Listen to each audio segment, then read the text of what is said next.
It is another beautiful night for Philippine basketball as we welcome the Mpbl playoffs. They will be going for the W. Abundo hands it off. Ronyo, he has been their hot hand. Ronyo, the basket, and one para kay Robin Ronyo. And the slam. Oh!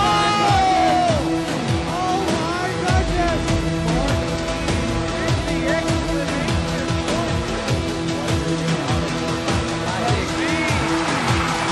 That was a nice pass coming from Roy Sumang again.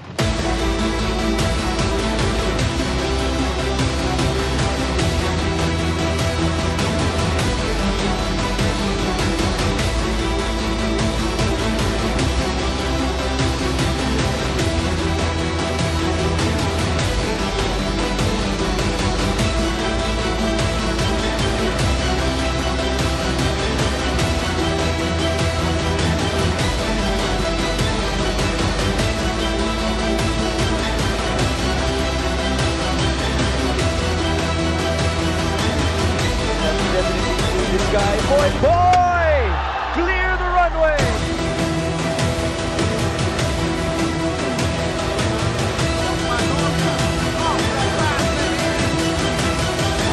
Four-point play para kay John Valoria.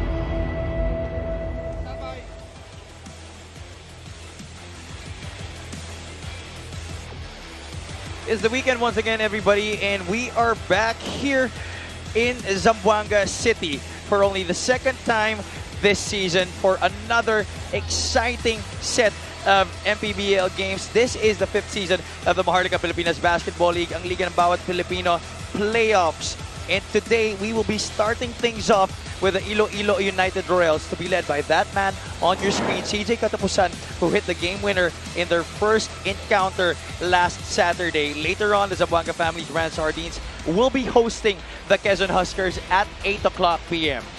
Luzon, Visayas, Mindanao, good evening sa inyong lahat. Happy Palanya here on the call, joined by Philippine basketball legend Coach JV Gayoso. Coach, I'm excited to be working with you once again. Likewise, Javin. The last time I think we were together, we were here in Zamboanga and it just went crazy. That's right, Coach. And Coach, I'd just like to ask you first, I'd like to focus on Iloilo for this opening question I have for you. What impressed you the most with Iloilo? This is a team that has faced a lot of challenges this season and they got the last bus to the playoffs. But in that first game, what impressed you the most? They're not afraid of any point that they need to chase after, and they're tough enough. They've proven it. Everybody now knows this Iloilo team has heart no matter what. Joining us today at courtside, Miss Andrea Endicio. Andrea, what do you have for us on Bacoor?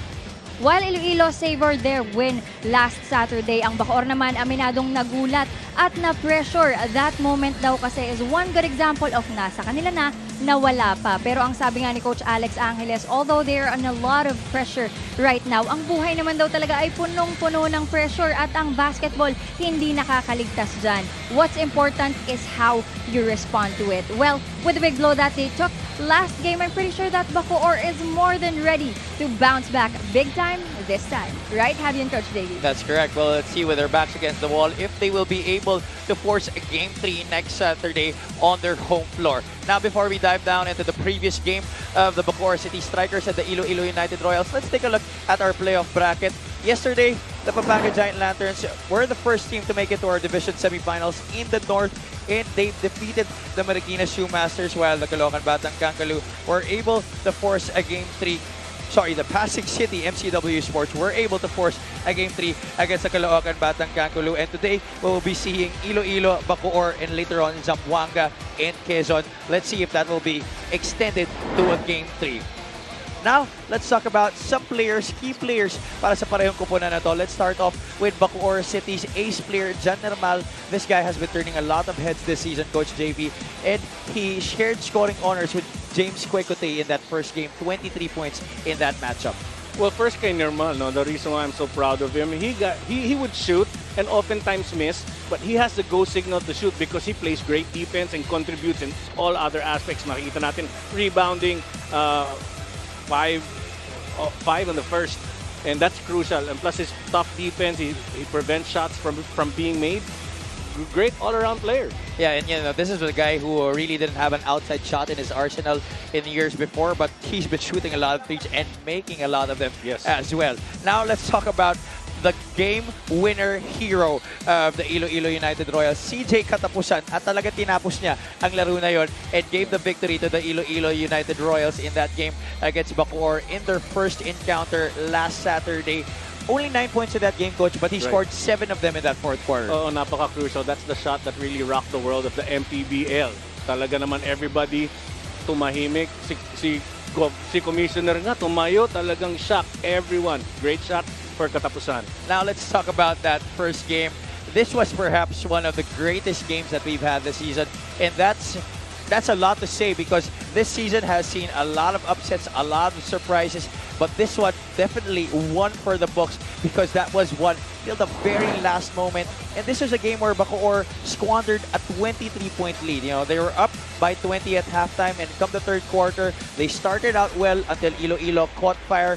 Mpbl and Josh Flores scored 17 of the 32 points for Iloilo in that third quarter, and that really gave them a lot of cushion going into the fourth. They went nip and tuck until CJ Katapusan finished that game with the buzzer beater. That's true. They learned a lot. I was talking to Coach Alex Angeles. He said it's never going to happen again. They're better now. They're more prepared, and the decision-making will be a lot better than the first game. Here are the numbers on your screen, Coach. Imagine that 10 out of 23 three-pointers for Iloilo to finish that game, but in the first half, they were only 1 for 11. Yes, bad shooting night for them, pero yun, wala pang nananalo sa first half. Second half is what really counts. 1 point to win, sa kanila, naging 3.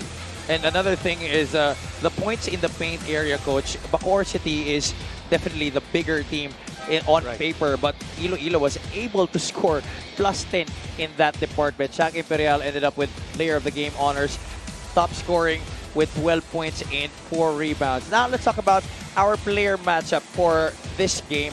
We have James Quecote and Enzo Navarro. Both of these guys had great performances in that Game 1 encounter.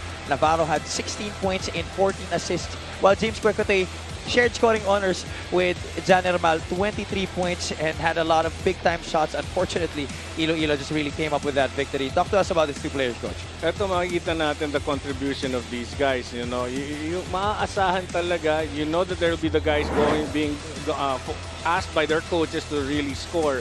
23 points, I'm pretty sure that that's going to increase even more. Plus their production of assisting because they need their teammates, especially the big men, to score. And that's when they will end up complementing each other to win a game against Iloilo. Well, let's see if these two players can duplicate or even increase their production, as Coach JV said, for this game. These players are side-by-side at courtside with Miss Andrea Endisio. That is right, Javi. Kasama ko nga ngayon si James Quecote at si Renzo Navarro para sa ating player matchup. Unahin ko na muna itong si James. James, you had a great performance last game, but what more are you willing to give to make sure that this game series won't end today? I'll give more effort on defense and also just stick to the game plan what Coach was saying in the dugout. And yeah, we'll go from there. All right, do you have anything to say to the supporters of the Bacoor team? Well, I want a big shout out to Bacoor City. Always supporting us, and big shout out to Mayor Strike, always supporting us also, and thank you guys so much. Thank you so much. Good luck to you and your team. Dumako naman tayo sa aking kanan. Renzo, simple lang ang tanong ko. Ano ba sa tingin mo yung biggest weapon ng team ninyo na maaari ninyong gamitin to close out this game series?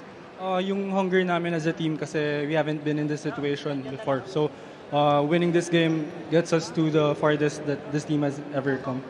And I'm pretty sure na inaabangan na yan ng Iloilo fans. Meron ka bang gustong sabihin sa kanila? Siyempre, yung family ko, yung friends, yung girlfriend ko, and all the basketball fans and Ilonggos out there, para sa inyo lahat to. Alright, thank you so much. Good luck to you and your team as well. Mga kaliga, once again, this is Game 2 of Bacoor versus Iloilo. Richard Dampos, take it away.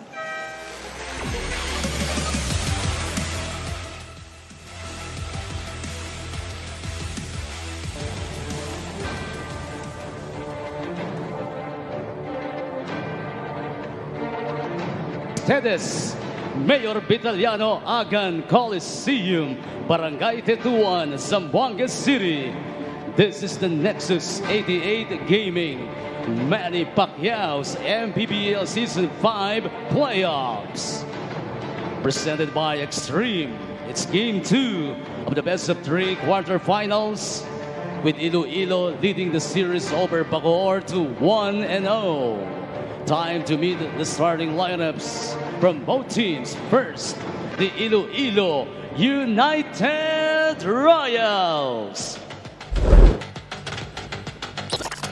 At forward number 12, Josh Flores.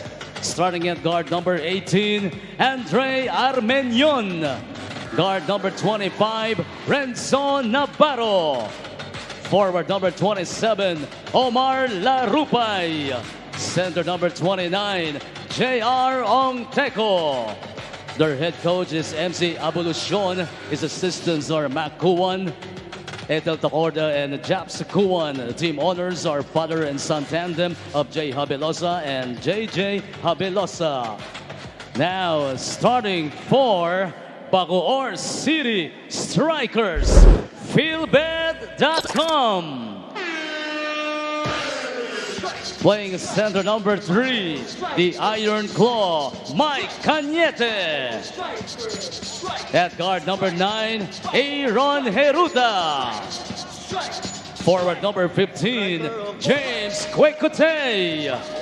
Starting at guard number 20, Joel Liu. And at power forward number 52, Mark Yee. Their head coach is Alex Angeles. His assistants are RB Mangas, Jigs Guadamor, Marlo Corpin, the Skyscraper Marlo Aquino, Royce Cuevas, and Big Mac Andaya. Assistant team manager Lawrence San Jose. Coaching consultants are Cap BJ Agaros, Willie Generalao, and Chris Conway. Team manager and coaching.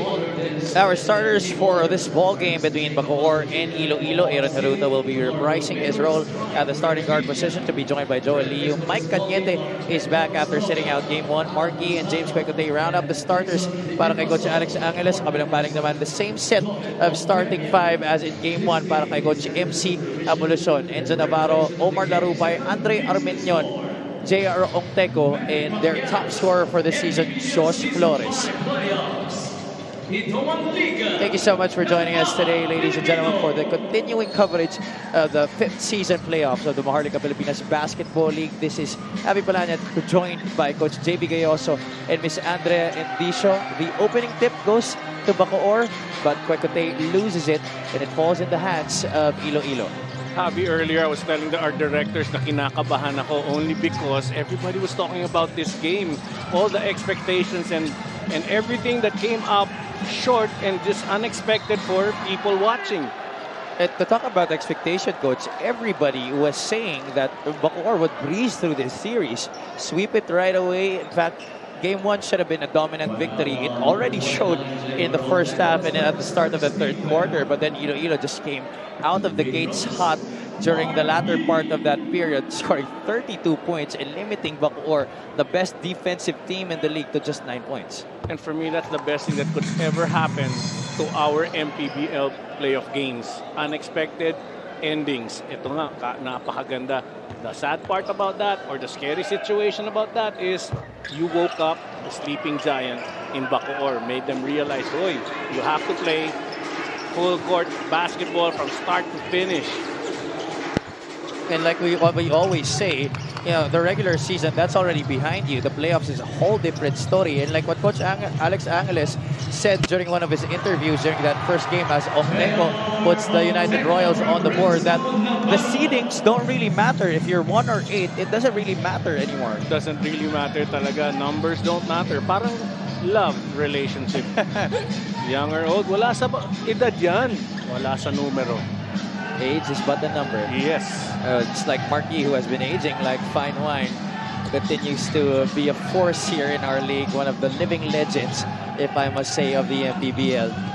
Bacoor fails to convert on that possession. Armenion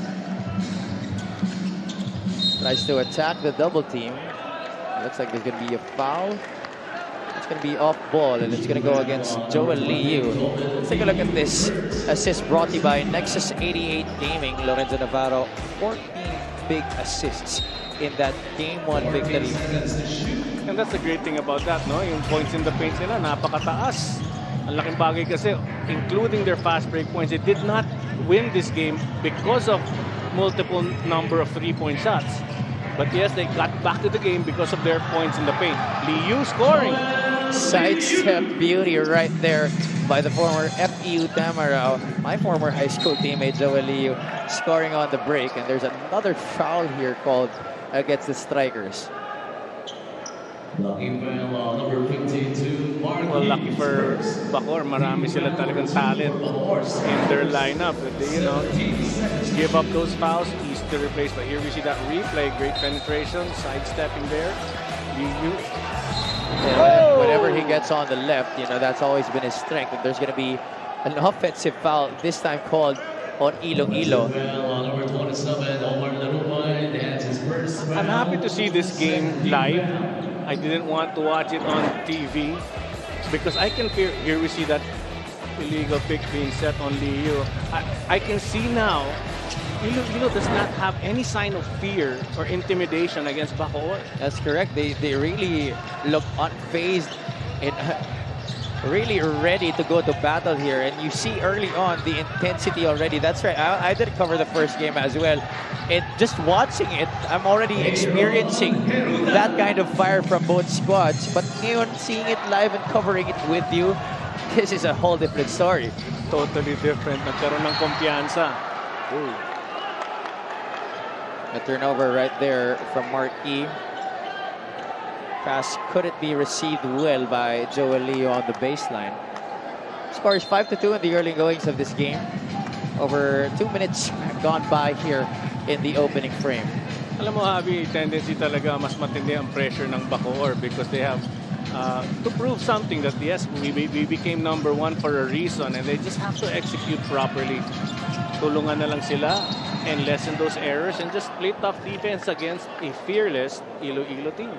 Number 20, Joel Liu, second. Liu will be called for his second personal of this game as Navarro tried to split the pick and roll defense of the Strikers. Larupay receives the inbound. Navarro working with Larupay. Navarro is blitzed. Tries to get away. Picks up his dribble. 6 on the shot clock. Flores goes inside. A lot of contact. No whistle blown. The tap goes to Armenion, but that is going to be a 24-second shot clock violation against Iloilo. That was a bad book fall by Liu, trying to reach and tap that ball to his teammate. Pero itong taong to, hindi yata nakakaramdam ng sakit sa katawan. Oh, yeah. Hey, Coach, tell us about the keys to victory here for Bacoor. Well, ito nga nabanggit ko, do not expect the unexpected. It's kind of a twist, this is the time that all expectations upon your team should be made. No more excuses. Ito na yung time na yon. Execution is key because kanina may error tayo. They have to find a way to score. It doesn't mean you because of the three, you need to find the threes. So, yung execution is key. When will you choose the three? When will you go points in the paint?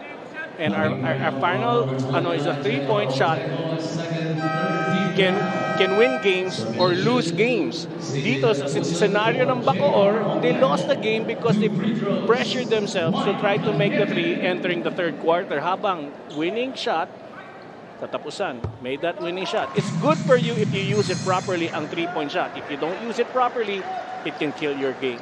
Now for Iloilo, Coach, talk to us about what they should do today to be able to advance to our South Division semifinals. Well, remind themselves, no lead is big enough, we can fight that. Now, we know what to do. Let's not make any big leads go against etong Iloilo team. Now, team play. Do what they did the last time. They played rugged defense, they were aggressive, they made extra passes, they run the floor. Basa ng sitwasyon pa naglalaro para makascore. Our final point is nothing to lose. Everybody expects Bacoor to win. And you've got nothing to lose. No pressure na yon. Be composed as you were in the last game, but be aggressive. Yeah, finishing 12-16 this season, being the last team in the South to catch the bus to the playoffs. Everybody wrote off Iloilo right away, especially when they lost two of their ace players late in the season. That was Tony Inot and Justin Sanchez. These were two of their top scorers, and they were left with this team. But Coach MC Abolucion was able to make do with what he had and transform this team into a very fearless squad against the top team in the South. Oo nga, talagang teams will have a tendency to underestimate this lineup talaga because it's not really a star-studded group, but wow, the heart bigger than any other in this league. Both teams struggling to put points on the board here in the first quarter. The score is 6-2, a 4-point lead for the Strikers. That's another foul against the Strikers. 14 fouls already. 6 minutes and 17 is the time remaining. Larupay tries to penetrate the defense, forced to kick it out. Navarro wants to screen, gets it. Armenion is free for three, and he gets it to go. Well, they're gonna make Bacoor play defense. Extra passes eventually will tire out the defense. Oh, maganda sa depensa kasi is 2, 3, 4 efforts that you extend. But if an extra pass is made, maka-frustrate ang defense sa kakatakbo. Somebody gets free. In that case, we see a 3-pointer made. Shot clock winding down here for the Strikers. Liu draws closer. Jumper well challenged at the free throw line. Offensive rebound for Marquis. He takes the jumper. Back irons that one. Larupay soars for that rebound. Not much of ball rotation there. Later on, we will see other players who would go, make those extra passes for Bacoor. Adjustment period ngayon. Itong first quarter. Tough task for the first group of Bacoor. Armenion this time from the opposite corner. Doesn't get the same result. Chacote clears it. Eruta into the front court. Eruta escapes from the defense. Everything but the shot. Yi, another offensive rebound. Finishes inside.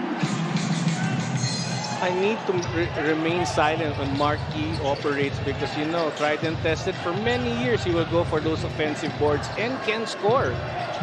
He had 4 of those offensive rebounds in game 1. Larupay able to get that shot inside of another great setup. Iloilo has been moving the ball well here in the first quarter, Coach JV. Aside from moving the ball, the players are making themselves available to receive a pass. What Bacoor needs to do now is really harass the person with the ball para mahirapang pumasa ang players ng Iloilo.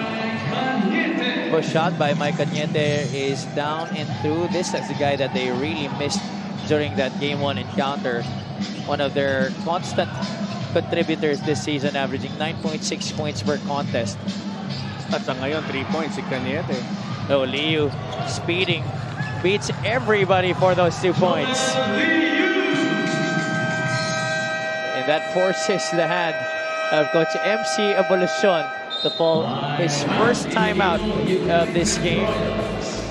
Let's see here, this 2-man action between Aaron Heruta and Mike Cañete. Simple pick and roll basketball. And this was the getaway. They say speed kills.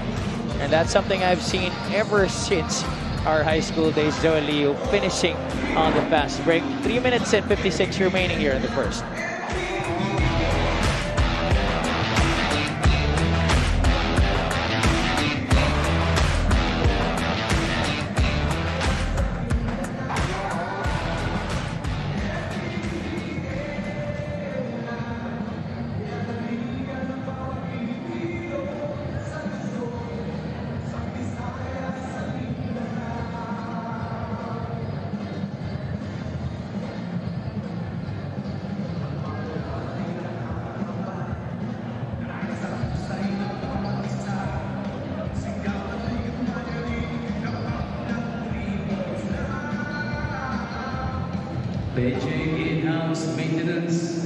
You are still watching the Maharlika Pilipinas Basketball League live on MPTV. If you guys can remember the reaction of Coach MC Abolucion after winning Game 1, one could say that he was in awe. At sabi niya, he definitely got mixed emotions after that winning shot, but the bottom line is the realization that they just proved to themselves, especially to those who are doubting them, na kaya nila at marami pa silang kayang patunayan. Coach MC shared to me his message to the team even before the start of the playoffs. Our team is special. We are a complete package. We just have to believe it. Gusto daw nilang gawing inspirasyon at i-personify ang Miami Heat. Kahit daw walang big names, kayang makipagsabayan sa big teams. All they need to do is to keep believing and to keep trusting. Minsan daw talaga, you don't need anything fancy. Ang mahalaga, buo ang puso mo na manalo. Javi and Coach JD? Thank you, Andrea. Thank you, Andrea. That has really encapsulated the season of Iloilo thus far. It's the heart of Yes. this team. And very humble way of executing what he wants done. Very humble lang. Talagang ito, laro lang natin. I guess, doon natin makikita a team like Iloilo playing for the name that's in front of their jerseys and not what's in the back of their jerseys. And you know, what a great comparison that Coach MC Evolucion had for his team, the Miami Heat. And I know Coach Eric Swolza, one of the biggest influences in his coaching career. Talaga. Isa sa mga idol niya. Earlier, Javi, nakita natin Leo on a fast break. That I want to see more from Bacoor. They need to do that. They need to dominate this game because of fast breaks. Kasi 20 points ang nakuhang fast break ng Iloilo sa kanila habang 6 na puntos lang ang naibigay nila sa huling game. The more fast break points the lesser time, the more fast break points you have, the lesser time for the defense to set up. Well, now they already have 2 courtesy of Joel Liu. Marquis missing on the hook shot. Armenion thought of the 3 momentarily. Laraupay fires near the elbow at short. Heruta quarterbacking here for the Strikers. He has been a constant starter this season for Coach Alex Angeles. Tap from behind. Eguilos recovers. Shot clock at 8. Quecote crosses over. Sumido. Nermal from the corner. A little bit too strong. Marquis, almost another offensive rebound. The ball goes to Jamo Eguilos, who's able to get the 2-pointer. Will that basket count? Well, Jamo Eguilos kind of had an additional extension on his box out. Omar Larupay was decked after that. Looks like he was hit on the face. Yeah, the first thing I did was look at the elbow of Eguilos. There you see. Oh, it was James Quecote who ended up with the basket. Oh, not the elbow, it's the fist that hit. Hindi naman sadya, parang pinatong sa shoulder pero tumama. Right now, the calls of our referees during situations like that, di na nila ginajudge yung intention. It's already the action. Una dehado yung isang player, then they are more inclined to call that an unsportsmanlike foul. Definitely. So they're reviewing it right now. 2 minutes and 47 remaining here in the first quarter. Coach JV, how do you assess right now the performance of the Bacoor City Strikers? Well, you can sense the pressure among the team. They have to win. They really have to win. They've gone this far, being the first in the league. They have to win, and you can sense that. Jamo Eguilos extended his arm. I'll correct myself. It wasn't the fist, it was the hand. My bad on that part. It was the hand that hit the face. Pero no intention yun. Yun nga lang, napataas, tumama dun sa mukha. Sadly for him, he might get a flagrant foul call upon him. Now for the other side, Coach, for Iloilo, they're down by 7 right now. What has been your assessment of their performance, and what could they be doing more to be able to trim this deficit? Well, they faced this before. I know for a fact, based on what Andrea reported, they don't play because of the score. They just play because of each possession. And if they're focused on possession, they're gonna go for whatever is easy to get, whether it's 1 point, 2 points, 3 points. And that's what I noticed with the rotation of the ball for Iloilo. It's not probably going in now. It might come in later. And that just goes to show that, you don't really need big names on your squad to be able to perform well on the court. That's Senator Richard Tapos here for the final verdict. Number 8, Jamo Eguilos. That's his first. All right, there you go. So the basket from James Quecote will count, and it's going to be an unsportsmanlike foul against Jamo Eguilos. So that's going to mean 2 free throws for Omar Larupay and ball possession for Iloilo. Replacing Aaron Heruta. It's tough talaga sa situation na ganito to, have breaks be favorable to your team. because unnecessary motion can suddenly change things around. Larupay able to take care of business on the first free throw. Larupay had his moments this season. He was even a player of the week at one point.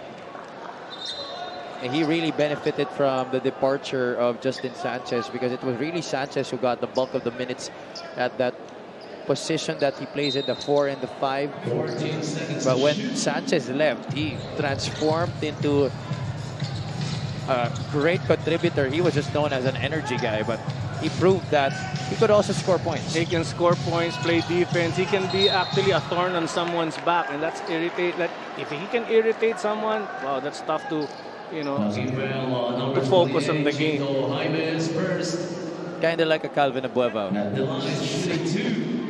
Yes, that's a big thorn. Katapusan makes his way to the free throw line. CJ, the hero of game 1 for Iloilo. No, I'm sorry, Javi. Yeah, go ahead, George. So he missed his first. Should he bank that shot? A lot of players actually have been using that technique nowadays. The South Koreans have actually been practicing that kind of method. If you notice the South Korean national team, that's actually what they teach right now to their players. Na banda mo na lang yung mga free throw. Banda. Kasi, was it a thing in your day? Well, no. Actually, pinagtatawanan pag ano. Iniisip chamba. 2 points. Jemo Eguilos scores inside, increasing this Bacoor lead to 8. 16 to 8. Larupay puts the ball on the deck, tries to create separation with a bump. Only hits the backboard. I'm happy Jemo Eguilos was able to score. Frustrating situation for him in the last game. Second half, I don't recall him touching that ball. But this time, he really needs to look. Not to force anything. Alvin Alday making his first appearance in this game. Even Ludovice forced to hoist it up. Larupay taps it to the wrong man. Eguilos securing it for the strikers. Alday rejects the screen. Drives past Imperial, gets past Katapusan as well, and finishes at the rim. Wow. From our angle, Alday had no space to score. It was definitely a very difficult situation.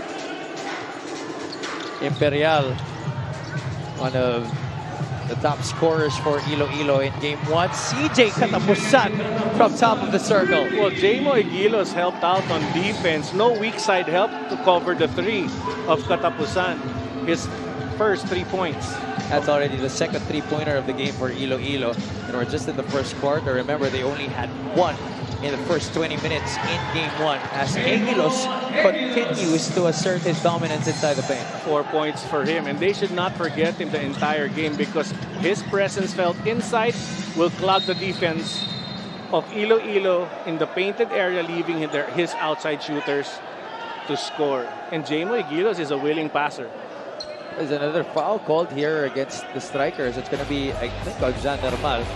As we take a look at this great post play by Jemo Eguilos, that's brought to you by Nexus 88 Gaming.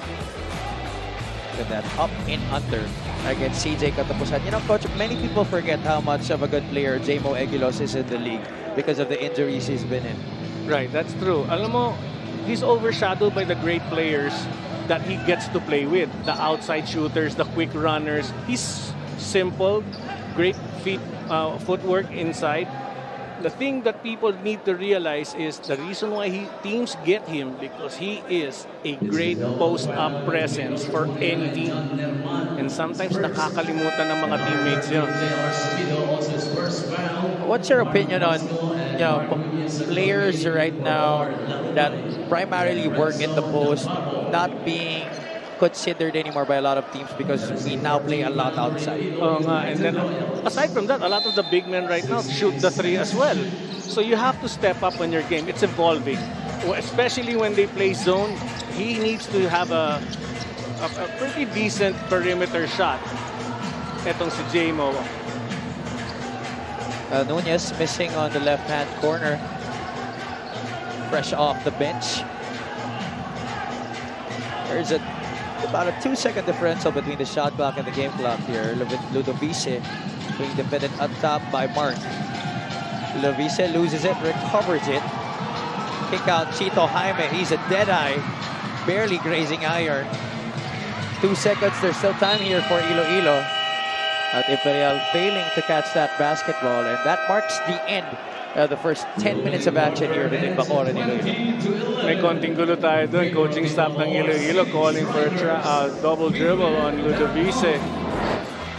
Oh, they were all up in arms after that happened. As we look at some highlights from the opening frame, a lot of good basketball action between these two squads, coach. It's been up and down, but Bacoor able to get ahead early on. Matindi talaga yung first unit nila. At the first and the second unit actually can create a rhythm and a tempo that is really tough to beat. Iloilo just has to weather the storm and come back again. But here again, Jamo Eguilos, unstoppable. You need to double team on this guy when he starts posting up. Make him pass that ball out, Iloilo. Well, like what you said, you know, you'd rather start strong than not start strong. And now they did 20-11, just like they did in game 1. 9-point lead for the Strikers heading into the second frame.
We're back inside the Mayor of Italiano Agan Coliseum here in Zamboanga City, the home of your family's brand sardines. They will be hosting the Quezon Huskers later on in their own best of 3 series.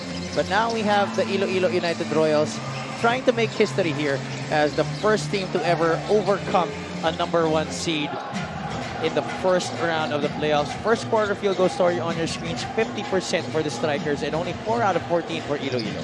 You know, natutuwa ako, Javi, 18 points in the paint for Bacoor. And I like that because I've been known as an outside shooter, but in my career, we always started down low with Marlo, Aquino, Noli, Locsin, all these people. Everything starts down low, and then the outside game opens once you've created that dominant presence inside. I think that was also the main problem for Bacoor in that second half is that nakipagsabayan sila sa Iloilo sa pag-shoot ng tres eh. Oo nga. Inubos na nila yung tres sa first half. And you're up. Now, I have a question. If you're down by 15 points, for example, what will you use to catch up? 3-point shot. But when you are up 23 points, no need. Exactly. And, you know, that's where they really dug a hole for themselves in that matter. As Alvin Alday is called for a walk, and he could not believe it himself.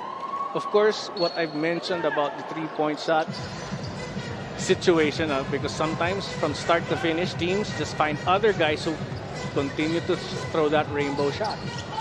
Yeah, especially nowadays where a lot of teams just live and die by the outside shot. Flores, great setup. The CJ Katapusan. I'm telling you, Coach, that these two guys have been playing great music together and have really stepped up to the plate. Ganda nga ng harmony ng kanilang samahan. He continues. Katapusan actually should be cited there. unselfish pass by Flores, but the heads up because that's tough to do. And it's relying on each other when to make the pass, how to make the pass, and Flores knows Katapusan can catch and finish.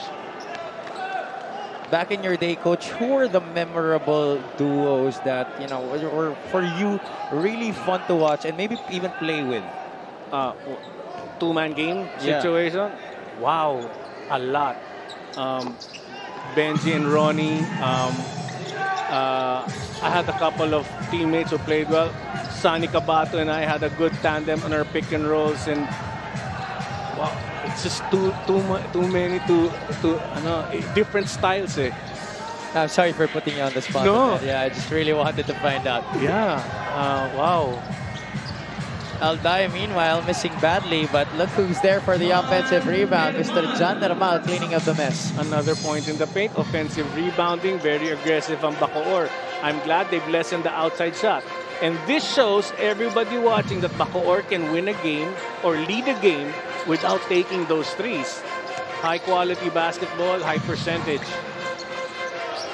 Nunez kicks it out to Basco, but that's intercepted by John Normal, and Normal will slam it home. Wow, highlight. 4 points for Normal. Another turnover. Nope. The United Royals recover. They will try to regroup here. Shaq Imperial tucks it down. But this guy has been a total spark plug for Iloilo, especially in game 1 where he was absolutely amazing in that third quarter, joining hands with Josh Flores. Oo nga. Alam mo, pagka may player talaga na pumupukol ng tres, kailangan mo talagang digitan na sa panahon ngayon. You cannot afford to even give up one shot. Speaking of closing out, buti na lang, Alday was spared by Imperial. Jaime swishes it through Chito. Jaime, what a beautiful looking stroke from the veteran. Oo nga. Yan ang isa sa mga hinahangaan ko talaga. And that's the first three-pointer of the game for the strikers. Imperial this time goes inside, overshoots the mark. You see, in that defensive play ng Iloilo, they had to clog up the middle, leaving Chito Jaime outside. Open again. Hand in the face, no problem. Oh my goodness, Chito Jaime. Well, what a way to announce your re-entry into the ballgame. He had 10 points in the previous game, contributing from the outside. Now, Iloilo needs to think. They've clogged up the middle. They need to leave some guy extended outside. Chito Jaime, vintage. Yes, sir. Against Marlon Basco, and the second one over the outstretched arms of CJ Katapusan. Quick 6 points off the bat para kay Chito Jaime, who just checked in back into the game right after that timeout. And now, it's Iloilo's turn to take a ceasefire as the strikers extend this lead to 15.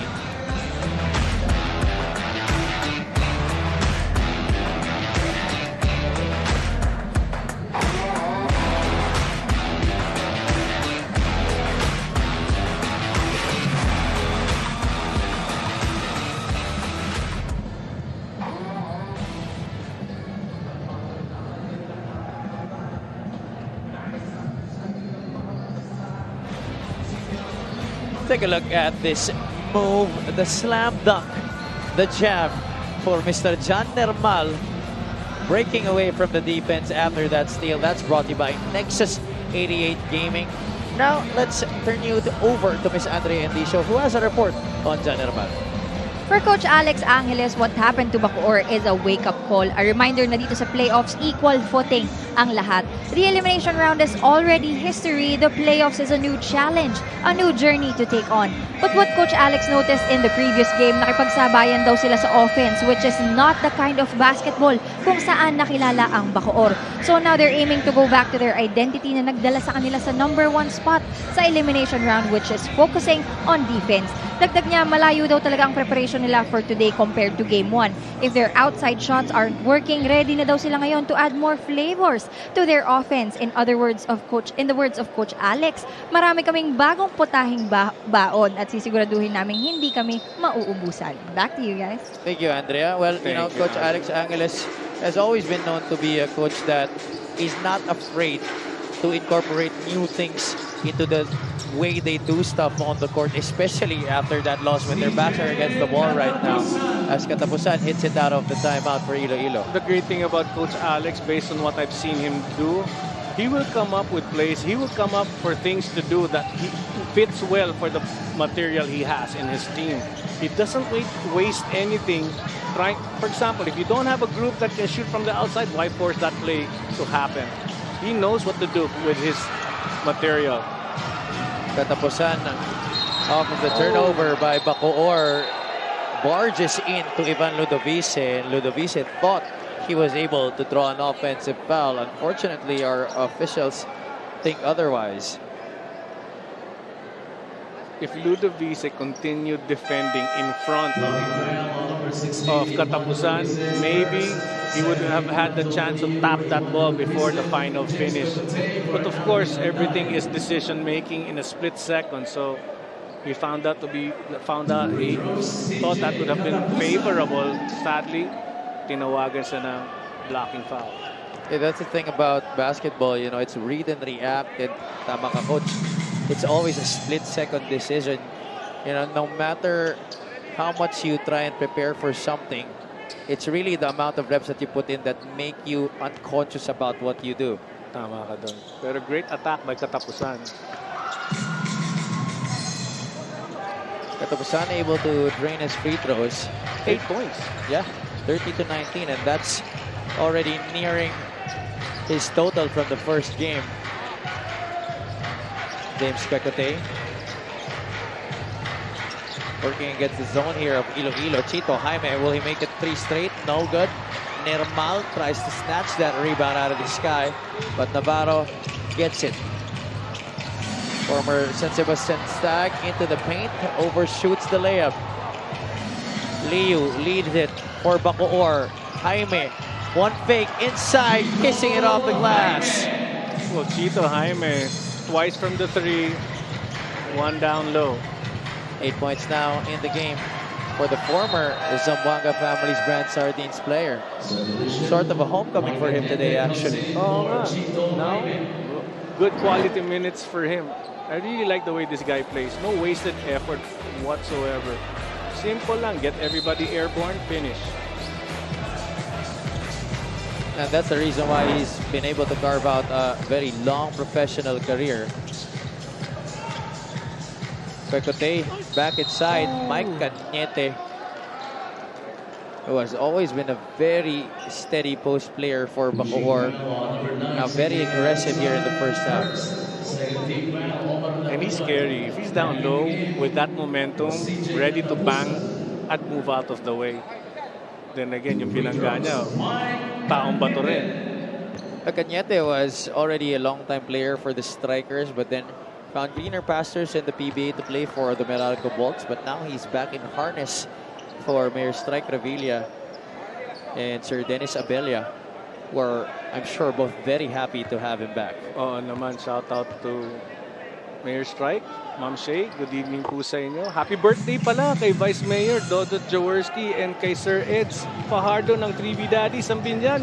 Happy birthday! Celebrate! Enjoy, guys! Happy birthday. Well, I hope you guys are watching and enjoying this game. Again, this is just the curtain raiser for the Zamboanga and Quezon match later on at 8 o'clock p.m. But definitely one to watch as well. Pecote hands it off to Joel Liu. Cañete attacks, had to adjust.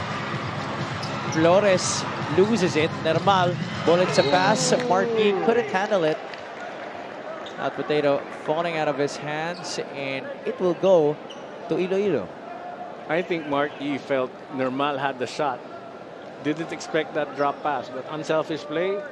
Bawi yung dalawa. They're talking to each other and telling each other. Mark was telling him, giving him instructions.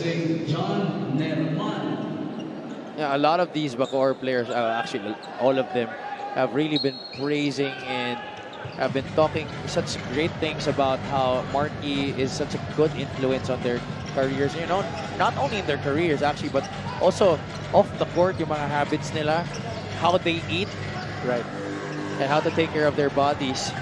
Because he really is a great example of how he's been able to stay in tip-top shape. Oo nga, yung longevity ng kanyang career because of his choices, good habits. But you know how many 40-year-olds can actually still put the guy on a poster like what you saw on our opening teaser earlier. Oo nga. That's just hard decision making and inspired by the Lord. That's what Marky has. Andre Armenion acquires the first free throw. And there's JJ Havelosa, who I'm sure is one of the most anxious people right now for Iloilo. Well, siyempre, ang team niya, laging dadaan yan. Even if they get over Bacoor, lahat ng teams na kakalaban niya, dadaan sa karayong, butas ng karayong. Kaya nga saktong-sakto talaga yung comparison ni Coach MC Evolution na parang nga silang Miami Heat because Miami did come from the bottom of the Eastern Conference and made it all the way to the finals. Imagine that, the journey that they had. Yep. All right, we're going to have a timeout taken here on the floor. Coach Alex Angeles burning one of his ceasefires. Exactly 4 minutes remaining here in the first half. We'll be back.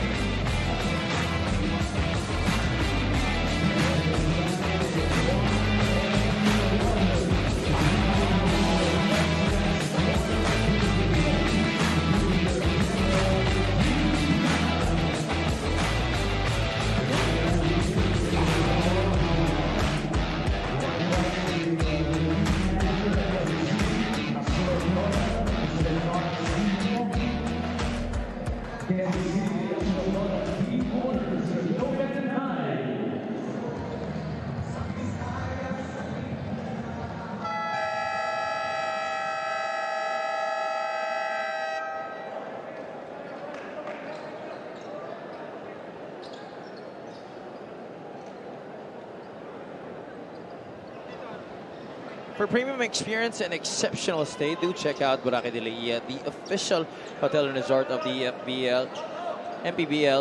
Check out their Facebook page, www.facebook.com/Boracay de la Ia. We're back here inside the Mayor Vitaliano Agan Coliseum in Zamboanga City. Javi Palanya on the call, joined by Coach JV Gayoso and Miss Andrea Endicio. Full court pressure. Sorry, Mix. Full court pressure now by Bacoor. That's why they decided to play small. Armenion, high looper of a jumper, able to knock it down. Paano mo pa pipigilin yun? Quick move to get yourself free, then elevates. Wow. That's now 6 points in the game for the former UE Red Warrior. Cut inside by Cañete off the great feed from Marky. What about the ball movement right now, Coach Bacoor? I like the ball movement. And the ball movement ends up in the painted area. And that's why they're getting quick, easy baskets. This assist is brought to you by Nexus 88 Gaming. That's already assist number 12 as a team for the Strikers here. And we still have 3 minutes and 25 remaining in our first half. Marky, another offensive rebound para sa kanya. Second chance opportunity here for the Strikers. Jimboy Pastoran making his first appearance in this one. Shot clock winding down. Cañete, fadeaway jumper is short. Well, as of the moment, Bacoor has 8 second chance points compared to 3 for Iloilo. Armenion receives the handoff. There's going to be a foul. Strikers have been committing a lot of fouls in this game. They're being more aggressive talaga. Pero I like what the referees are doing. They're establishing their presence. Itong mga referees, ayaw nila nang mawala sa control ng referees ang laro. But especially with this magnitude of a game, you really have to try and keep the players in check. You don't want emotions and tempers flaring up. Tama ka dun. Consistency na lang ng referees calls. And right now, I can say representing Mpbl that we are trying to do everything, our best talaga to be consistent sa mga calls dito sa ating games. Armenion turns the corner and misses the challenge shot.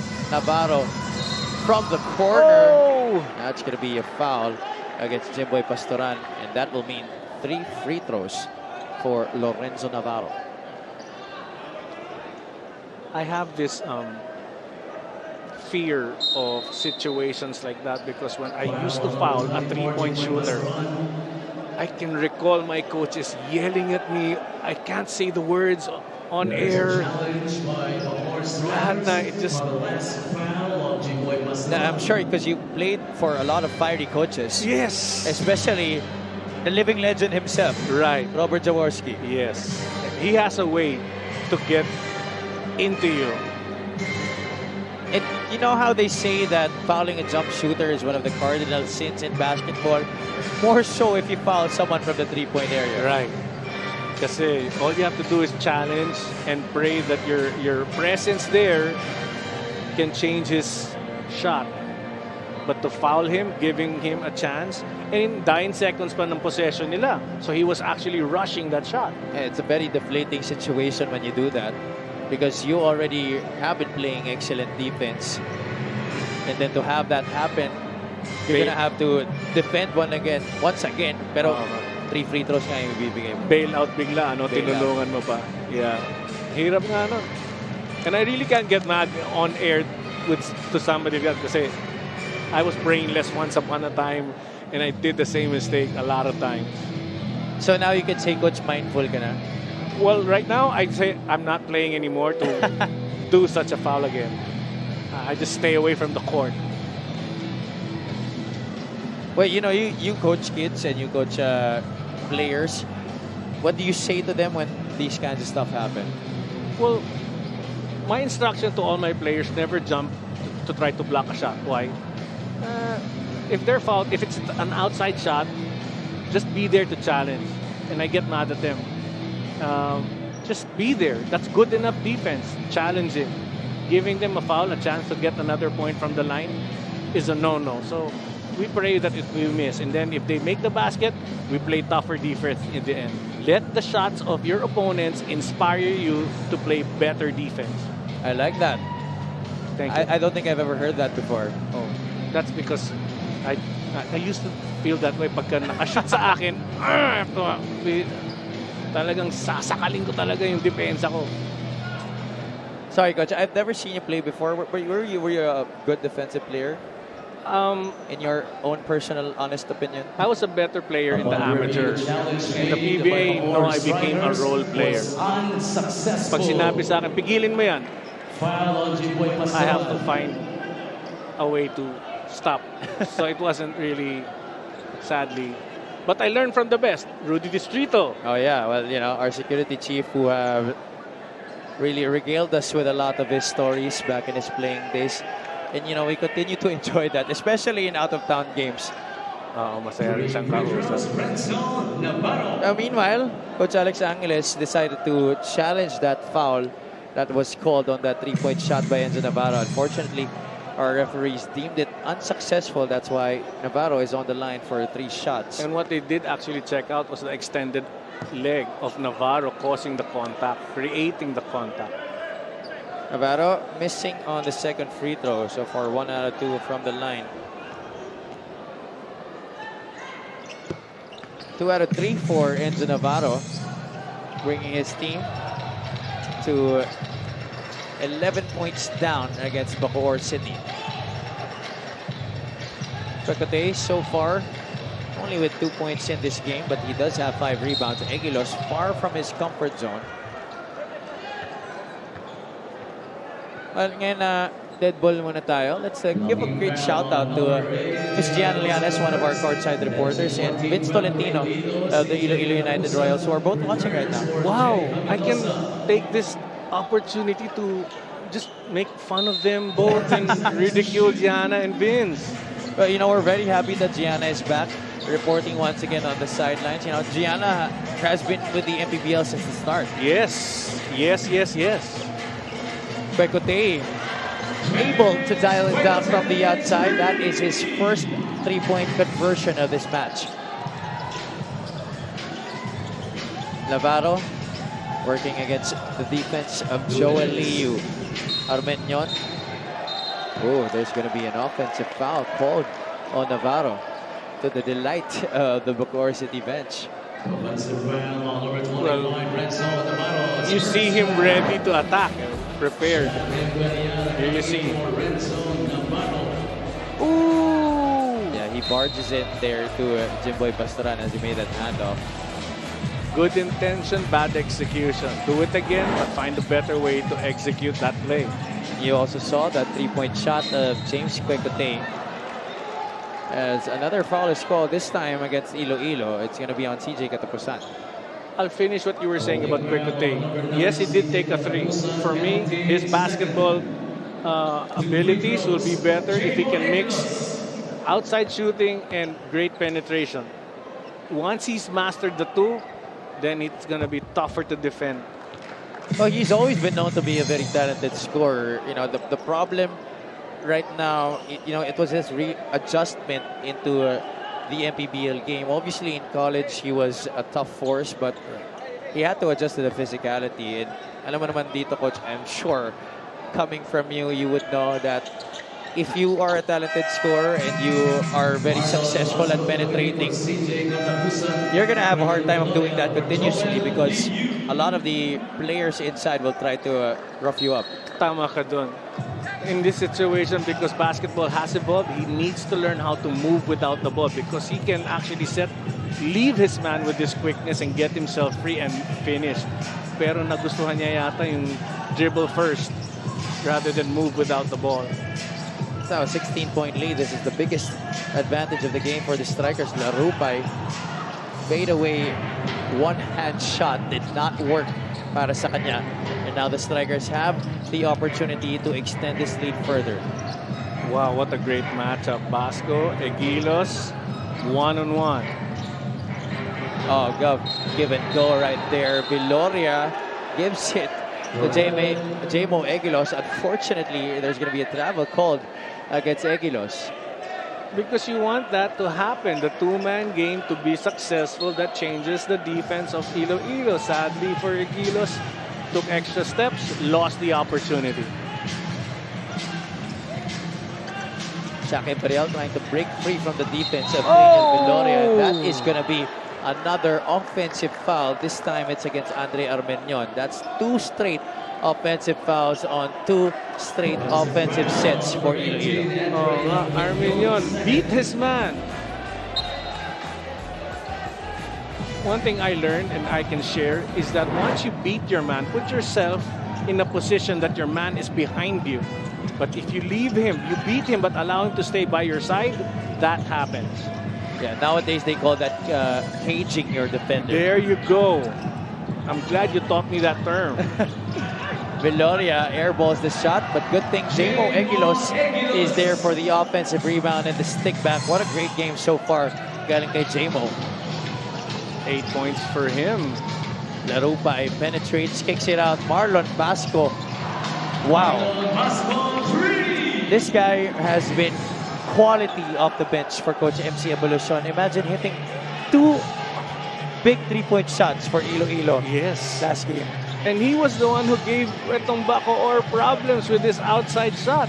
Aside from his defense against big men of Bacoor. But the answer coming from Jimboy Pastoran. Meanwhile, Mpbl rushing to try and beat the clock. But that is going to be it. And the Bacoor City Strikers will head into the locker rooms holding an 18-point advantage, 45-27. Now, what does this 18-point lead mean? Absolutely nothing for Iloilo because they've been down 23 and they're just going to talk it out and let's see the adjustments they'll make. Familiar territory indeed for the Bacoor City Strikers. Chito Jaime, 8 points, a couple of threes and a basket para sa kanya, plus 2 rebounds. One of the great contributors for the Strikers in this game, and he has helped them to establish this 18-point advantage heading into our halftime break. Now, let's lead into our Mpbl recap from our games yesterday at the Caloocan Sports Complex.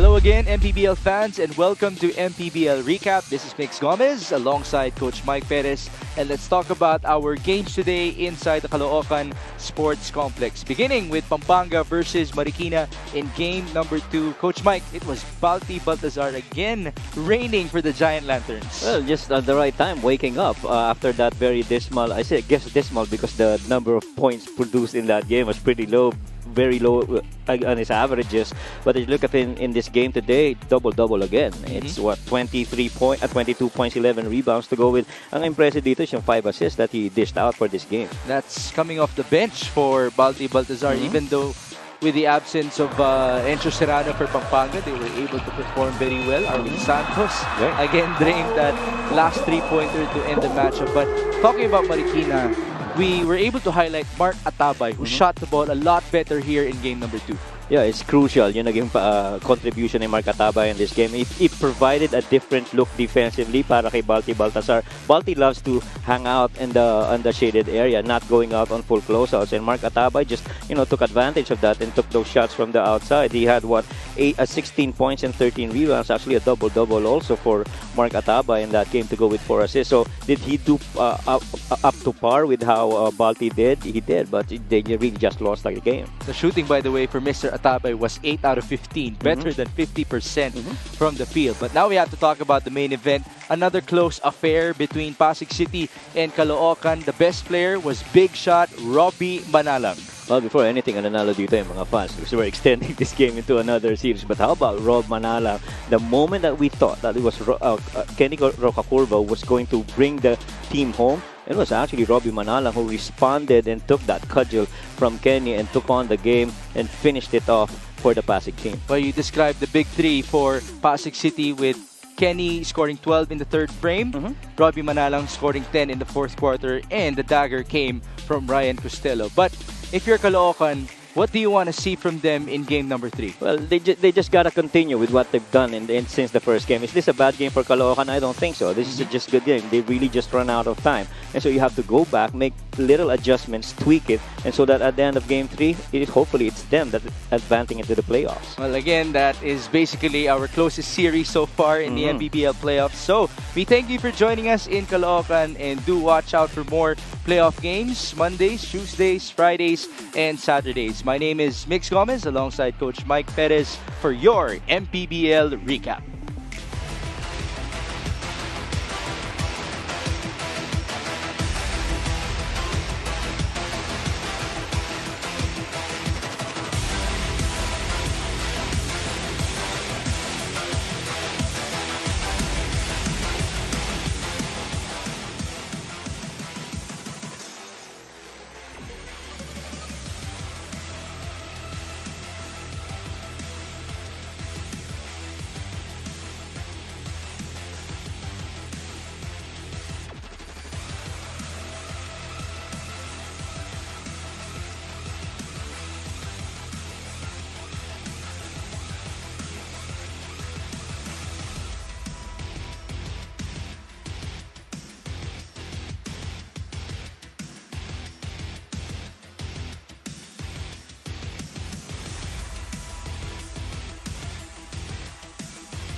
We are at the half here at the Mayor Vitaliano Agan Coliseum in Zamboanga City. Bacoor versus itong Iloilo United Royals. The United Royals are down by 18 points at this point, 45-27. Here are your numbers after the first 20 minutes of action. Coach JV Gayoso, please break this down for us. Here for Bacoor City, 60% free on the 2-point field goals.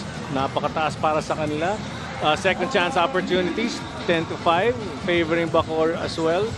Points of the paint.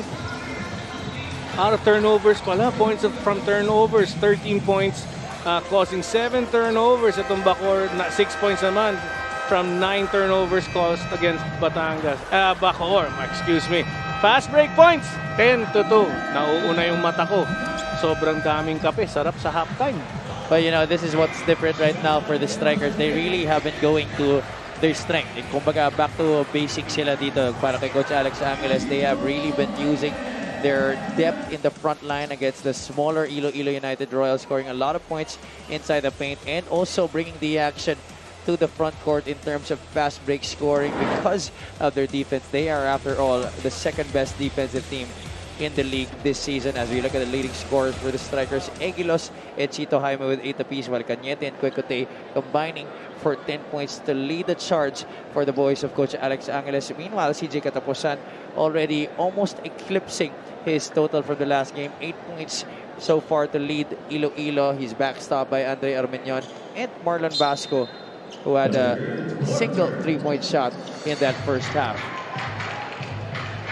Second half now underway.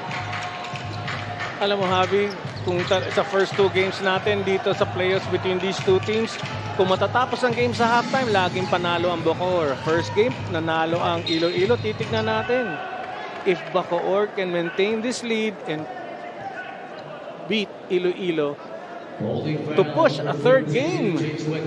Well, you know, it's not always about how you start, but how you finish. Tama ka dun. Parang golf.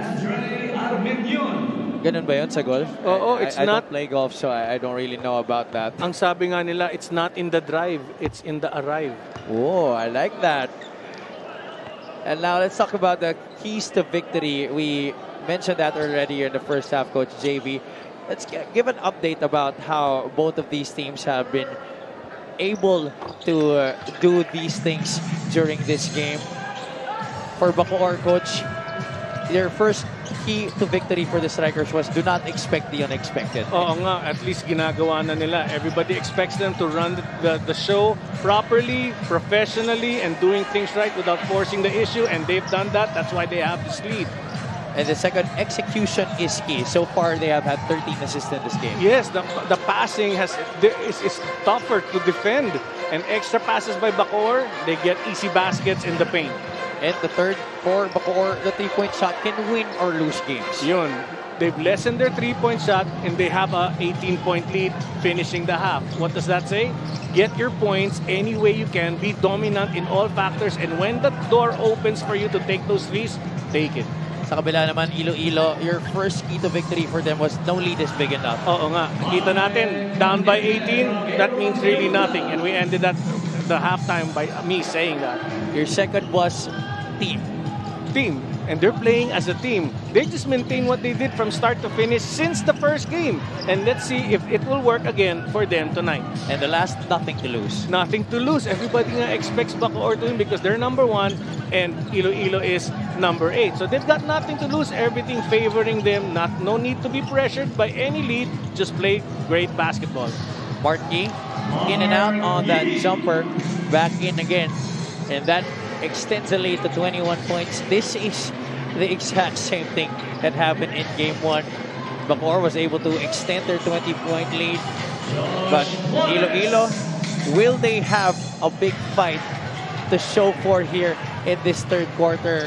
Reminiscent of what they did in Game 1. 32 points in Game 1 in that third period and limiting the strikers to just 9 points. Well, deja vu if they do allow Iloilo to come back. So now I notice Bacoor is extending no 3-point shots. Easy for Iloilo. Ang Teko fouls Mike Cañete. JR thought he had all ball on that attempt by the big man of Bacoor City, but our official saying that Cañete will have to troop to the line for 2 shots. I'm sorry. Confident ako, Cañete will make the shot. And he did? Yes, he did. And that's the reason why he doesn't really need to score. Point after point. What is important is you score in every possession you have. Especially in the playoffs, you know, every possession does count.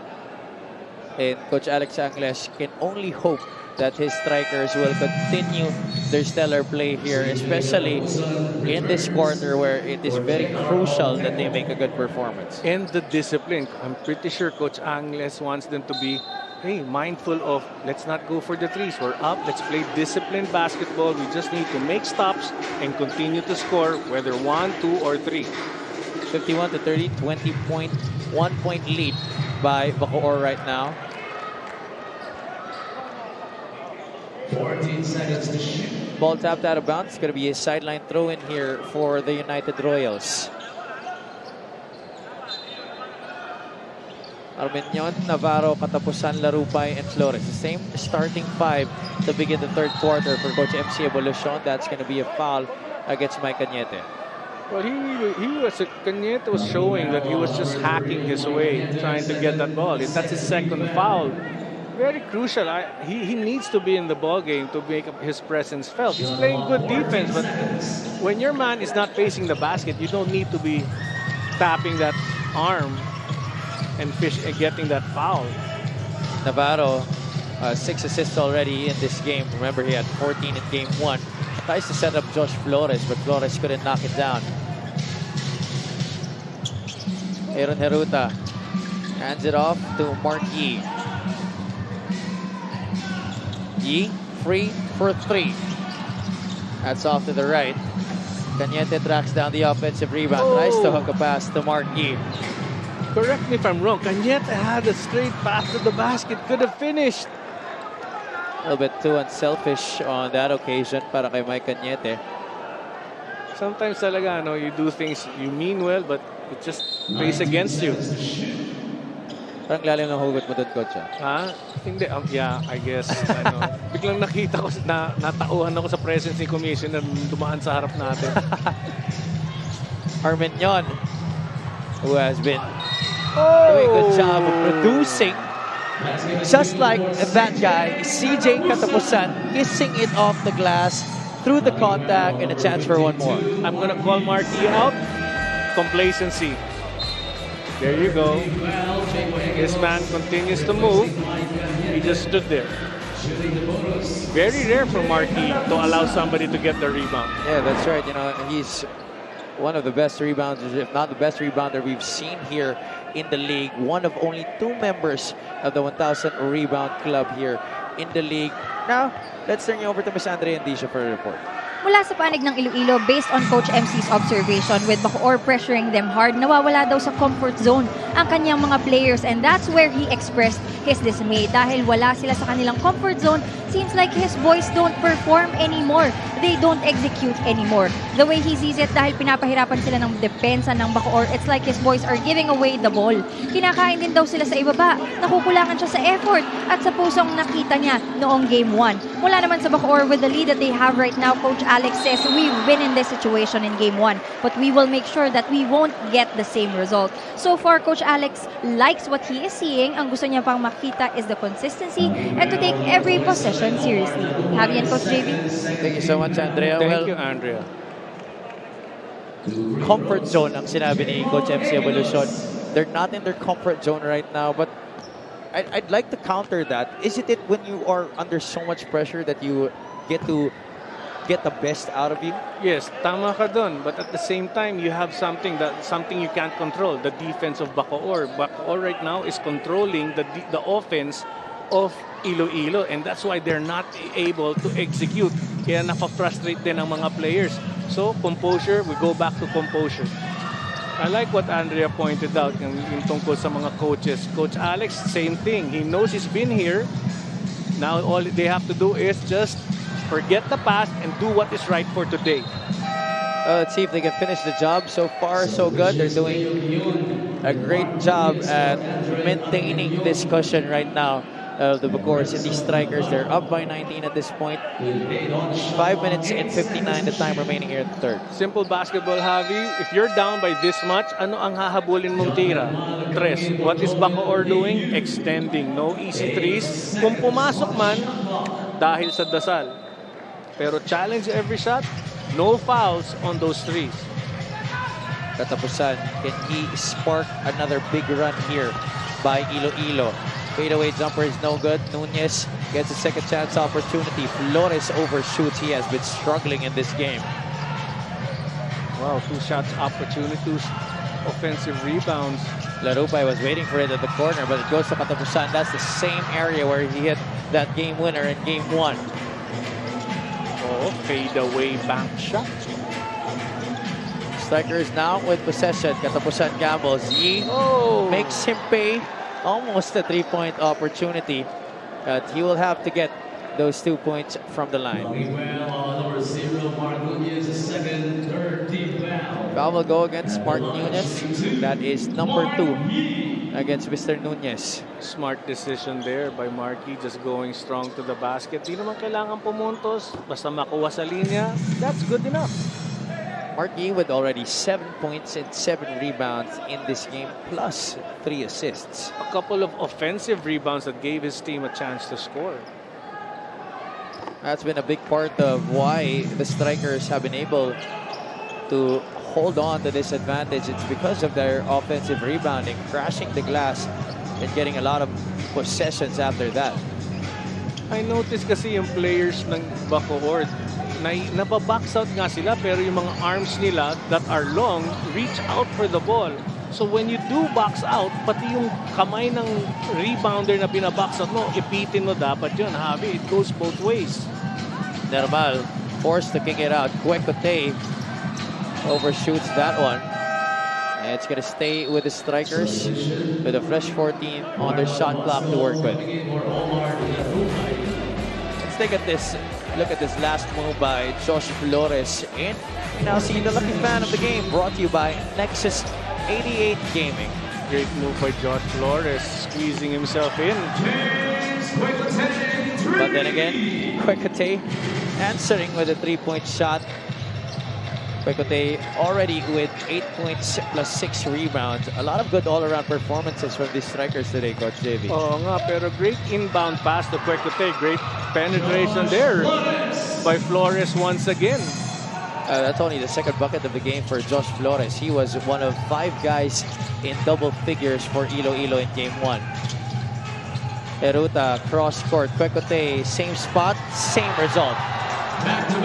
Now, what's the difference? You see the intense defense of Iloilo. No easy basket inside, leaving Kwekotay to shoot from the outside. Coaching staff of Iloilo needs to decide what to do now. Extend out to Kwekotay. And that's another great defensive play. A block on Josh Flores. Nermal feeds it to Kwekotay. There's going to be contact. And so, that's going to be a foul against Mark Nunez. You know, bringing that ball down, si Nermal couldn't make an outlet pass to Kwekotay because Kwekotay was just jogging, waiting for another 3 instead of running. But here we see that penetration move by Flores. And this is brought to you by Nexus 88 Gaming. Now, Flores has to have more of those in this game to be able to help Iloilo counter what is now the biggest lead of the ball game for the Strikers at 25. Some substitutions by Coach Alex Angeles. Ivan Ludovice will check back in along with Chito Jaime, who had 8 points in that first half. Oo nga, nakakatakot isipin. Tinanggal si Marky, and another 3-point shooter comes back in Chito Jaime. Jaime, that rims out. Nunez into the front court. Couldn't lose. Kwekotay. Basco hands it off to Sumido. The lefty goes to his strong side. That's way off para kay JR Sumido. I felt in that possession, Basco had the shot for the 3. I mean, I am more confident in him than himself. He could have taken that shot. Jamo was really sagging in the paint. A look at the ball movement once again for Bacoor City on that play. Unfortunately, Chito Jaime could not convert. Sumido, that's going to be a foul to stop the fast break against James Kwekotay. At the same time, para masab na rin siya, siguro pagod na rin. And that is number 4 already on James Cricote. So dapat lang talaga na iupo muna siya dito ni Coach Alex Angeles. You were talking about the depth earlier, Coach Bacoor.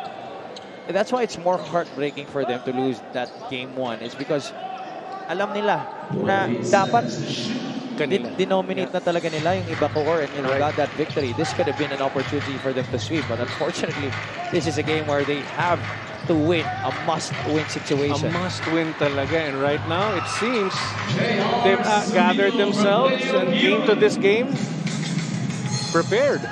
But like you said, in one of the keys to victory for Iloilo, well, I'll say that with Bacoor, that no lead is big enough. No lead is big enough. So you have to, put the doubt in the minds of every Iloilo player. Alvin Alday called for a traveling violation. Leo Guion setting up J.R. Sumido for that high looper of a floater. That assist is brought to you by Nexus 88 Gaming.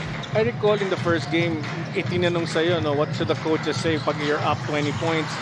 Put the doubt in your opponents. Beat them by 100 so that in the next game, kasi it is a series, put the doubt in the minds of your opponents so that in the next game, they have no heart to beat you.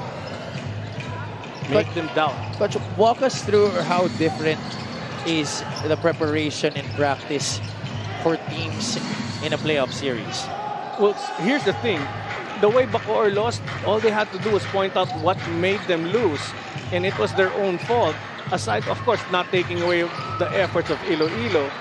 For Iloilo, on the other hand, is that, hey, we need to understand, we can't always rely on our heart. We also have to play good D and make those baskets.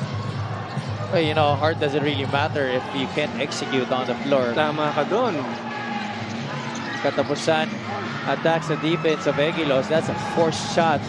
The Iloilo, their offense right now looks to be in shambles. Well, may halong frustration na rin dun. Imagine, Katapusan went all the way in. His 4 teammates were outside the 3-point shot. So no plan at that possession to execute properly as a team. Alday sets up Egilos. Basco is right there in front of him. That is a clean hook shot coming from Tabo Egilos. What about the performance of this big man so far in this game, Coach? Well, he's happy because he's been getting the ball. Unlike the other games, second half, he rarely got a touch on the ball. And that, when your big man's happy, he will score and help you. Just put points in the basket, continuous basket. Para ka naghuhulog ng pera sa alkansya. Tuloy-tuloy lang.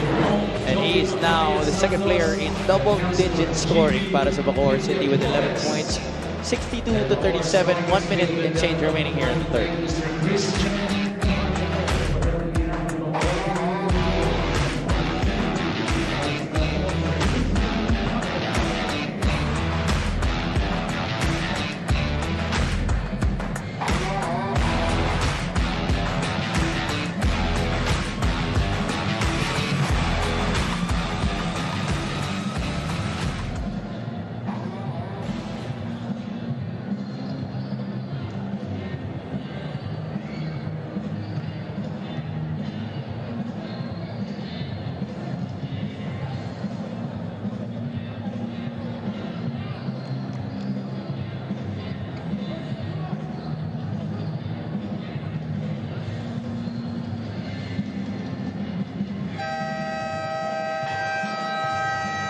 Babalik ang Marlica Pilipinas Basketball League, ang liga ng bawat Pilipino. We are live from the Mayor Vitaliano Agad Coliseum in Zamboanga City, the home of the reigning South Division champions, the Zamboanga Families Brand Sardines. They will be hosting the Quezon Huskers later on as they try to advance to the South Division semifinals for the second straight year. Avi Palanya on the call, joined by Coach JV Gayoso and Miss Andrea Endicio. And currently, Iloilo is down by a huge margin as we wind down this third quarter. Alam mo, Javi, tambak nga ngayon ang Iloilo, but we're still sitting at the edge of our seats because we know Iloilo can come back and they've proven that. So we're waiting compared to other blowouts. You know Iloilo still possesses that heart of a champ. And with the power of the three-point shot, as you said, this lead is still not safe. That's the reason why they were able to come back in game 1 when they really put on a lot of shots from the outside as John Mpbl scores in the back door para dito sa Strikers. I'm not surprised if Coach Alex gave instructions. Huwag na tayo tumira ng 3. Kaya naman yung backdoor. John Mpbl moving without the ball. Great pass by the big guy. Mpbl has really been a revelation this season for the Strikers. What impressed me the most so far with this guy, Coach, is despite this loaded roster, his star has shown the brightest in a constellation of stars here of Bacoor City. Because the way he plays, he's not hogging the ball. He's actually gets possession, moves without the ball, and on opportunities that he gets that ball, he can score. Simple basketball for him. AJ Madrigal nakakapasok lang. Turns the ball over right away. That was lousy spacing right there for Iloilo as Omar Larupay was also in the same space as AJ Madrigal. Last shot time here for the Strikers. 1 second differential between the shot clock and the game clock. Ludovice, horn set for Bacoor. Jaime, top of the circle 3. He loves that spot and he drains it. Coachito Jaime talaga naman. Ako'y tuwan-tuwa para sa kanya. Every time he comes in, he never fails to, make me eat my words. Talagang good quality offense from Chito Jaime. Chito Jaime has always been hampered by a lot of injuries the past few years. That's why we're very happy to be seeing him in full strength. But in this third quarter, Coach James Quecote coming alive. 11 points already tonight. Oo nga. Outside scoring, not forced. They try to create everything. He gets that ball and is able to finish. 51% from the field overall so far in this game, while limiting Iloilo to just 26%. That's the reason why they are up by 30 points as we enter the fourth and final quarter.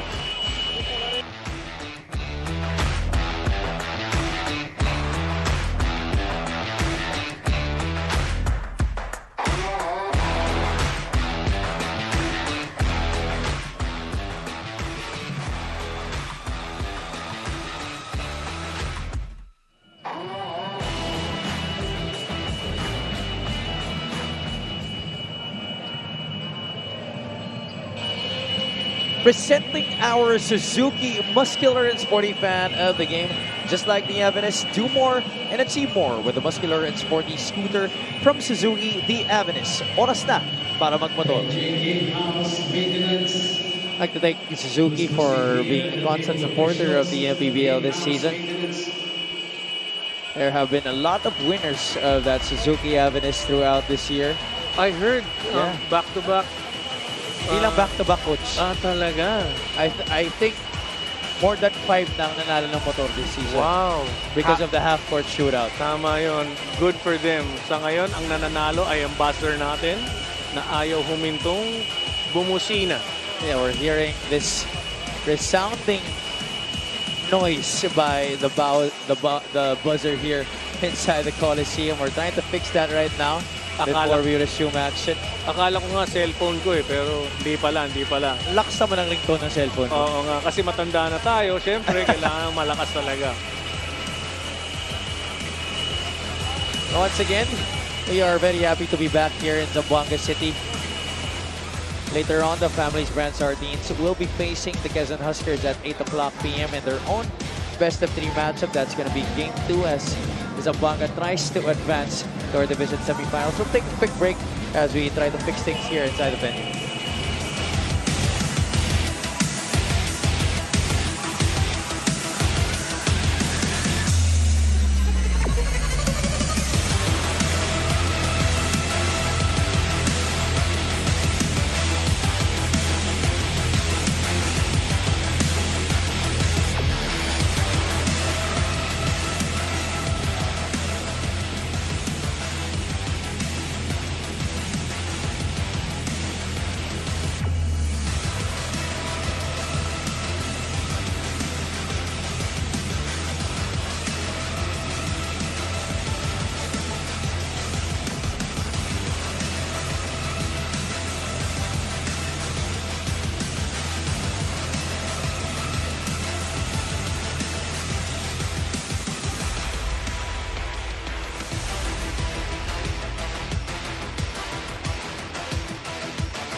Thank you for your patience, ladies and gentlemen. We just had some technical difficulties that we fixed here sa ating venue. We are live from the Mayor Vitaliano Agad Coliseum in Zamboanga City. This is Bacoor City versus the Iloilo United Royals. And so far, they're down now by 27 points, but this was a 30-point lead heading into this fourth quarter. Coach Davey Gayoso is my partner. I'm Javi Balanya. Ms. Andre Andiso is at courtside reporting from the sidelines. Coach, what have you seen here from these two squads? Obviously, Bacoor has been very dominant, but Iloilo, this is something that we didn't see in game one. Oo nga, pero like I said earlier, you can't count Iloilo out. They don't care what the lead is. They will play like a team with heart. Now, having said that, Bacoor should not relax. They should not be complacent. They should continue their game and finish this off. As far as Iloilo is concerned, lower this lead, and that's a big win for you. If you bring it down to single digits and Bacoor wins, that's a big plus factor for you. It gives you the confidence for the next game. Chemo Egilos continues to impress here for the Bacoor City Strikers. What a move down low, a pivot to the reverse, and he now has 13 points in this game, top scoring for the Strikers. Habilosa, who just checked in here for Iloilo, missing from the left-hand corner. And this lead might be too large already to overcome for the United Royals, but then again, bilog ang bola, and we've seen wilder things happen in the game of basketball, but the Strikers have been doing a very good job of maintaining this advantage. Oo nga, nakikita nga natin hindi na sila humahabol ng tres. Like we were talking about in the first half, every possession counts. Jamo Egilos and anybody else is looking for their points. 2 points lang. Yun lang ang kailangan. Here we see that big move. And speaking about Egilos, this move is brought to you by Nexus 88 Gaming.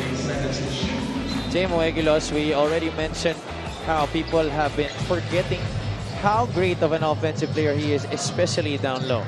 And it's nice to see tonight, hindi siya kinalimutan at binibigyan siya talaga ng kumpiyansa to prepare for the coming games.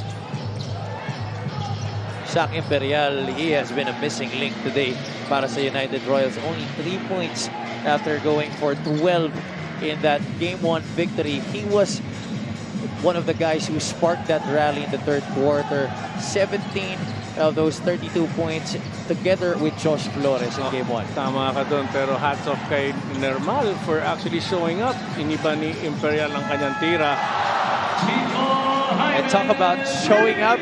And this guy has definitely did just that. He has had a lot of buckets from three-point country in this game. At ang linis ng tira, coach, eh. Puro ringless eh. Very natural kasi ang kanyang release. He doesn't think about the shot. It just comes natural to him. Basta hawak niya at kailangan na ipukol. Nandun yung follow through. 16 points in the game now para kay Chito Jaime as we look at this exceptional pass that's brought to you by Boracay de Lea, the official hotel and resort of the Mpbl. We give credit to the pass, but the shot was incredibly difficult. Tama ka doon. Maganda naman ang depensa talaga ng Iloilo. They have to clog up the inside, diba? And then hope na hindi pumasok ang outside shots. But pumapasok ngayon para sa Bacoor. And now, Coach, I'd like to talk to you about this. Coach Alex Angeles has shortened his rotation for this game. Oo, mas maganda. And because of that, nagkaroon sila ng offensive rhythm. At the same time, they kept themselves warm. Rotation of a selected number of guys has given them this lead. Now, sino ang unsung hero? Yung mga nag-sacrifice, nakaupo cheering their teams because it's a team effort to win, and even if you don't play, continue cheering your team to win because everybody experiences the win, hindi lang yung mga naglaro. Yeah, because compared to Game 1, where Coach Alex Angeles fielded in 13 out of the 15 players on the roster. For today, he has only fielded in 10. Tama ka doon. Napakaganda. Now, let's give this opportunity to send you over to Ms. Andrea Andiso for a report. With Bacoor dominating right now, Coach MC is reaching out to his boys na with whatever amount of time left they have, walang susuko. Ayaw niyang makita na slowly bumababa ang aura at energy ng kanyang mga players that reflects on their body language. Right now, what they need to focus on now is moving the basketball. They already know that Bacoor is playing excellent defense right now, so they need to make their defense move. More ball movement, more sharing, and better execution ang kakapitan nitong Iloilo for the last few minutes. Back to you guys. Thank you so much, Andrea. Well, that's what you can hope for if you're Coach MC Evolucion. You know, this lead might be too much to overcome, as we've already talked about at the start of this fourth quarter, but you want to see the good habits still. And this is what you want to carry on into Game 3, which will happen next Saturday at the Strike Gym in Bacoor City. Yes, tama ka dun, Javi. You know, execution pa rin. Kahit na lamang, you have to prepare for the next game. And when do you do this? Now. Do not throw that ball just to try to catch up. Execute your plays. And then if you don't score, use this as your study period for the next coming game. Yeah, because this is practically what you have to look at heading into the next game. Game 1, that's over. You have to move on from the high of that victory, obviously, especially with what's happening now. And now you focus on what you're going to do for the next game. Tama ka dun. And that's a plus factor. You have to actually come out and, you know, do still your best. Hindi pa tapos until the last buzzer sounds. Viloria was bumped, but no whistle was blown. Enzo Navarro, after scoring 16 points, he was actually the top scorer for Iloilo. And he missed a floater inside the lane. Tried to make some separation with that bump. At naubos ata yung lakas niya dun sa bangga na yun. The floater just floated away. He had 16 points in Game 1, 14 assists. But today, he's only good for 2 points. Now we're going to take a short break. Iloilo seeing this game slip away from them already, as Bacoor City looking very good, as they will be playing Game 3 on Saturday next week. But for now, we still have 4 minutes and 40 remaining. We'll be back.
Coach MC Evolucion and the Iloilo United Royals looking very downtrodden right now, as his team faces a huge deficit with so little time remaining. As we take a look at the update on our player matchup for tonight, James Kwekote against Enzo Navarro, and obviously Kwekote winning this encounter so far with 11 points, while Navarro only good for 2 points today.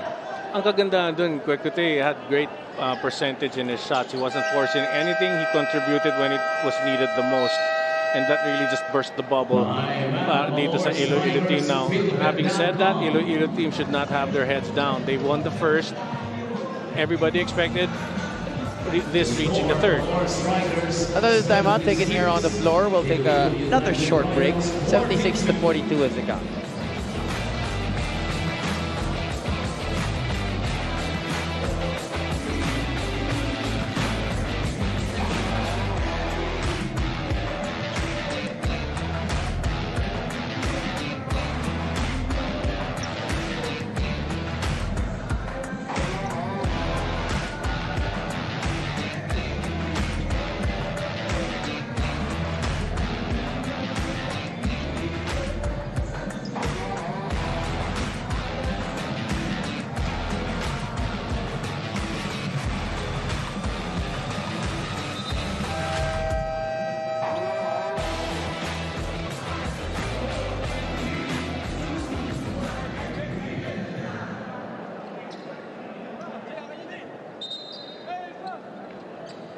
All